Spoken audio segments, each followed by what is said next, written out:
Lové contre la jetée du port, le Palais des Congrès éphémère. Une halle événementielle et 2 structures construites au printemps dernier pour accueillir le sommet des océans, ces 120 chefs d'État, et qui ne laissent personne indifférent. Pour moi, c'est pas une horreur. J'ai connu pire que ça. Oui, c'est très différent en fait que le reste de la ville, donc c'est un peu bizarre. Il ne s'intègre pas extraordinairement bien dans l'architecture globale de Nice et notamment des abords du port.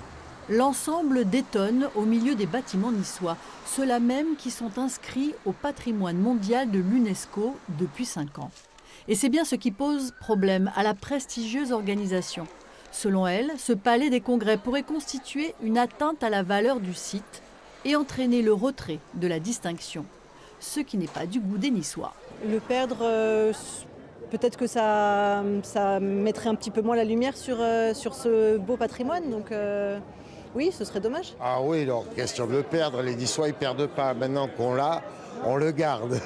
Puis on a tout pour être classé au patrimoine, donc il n'y a pas de problème. Je pense que ça va rester comme ça ne peut pas bouger, pas possible.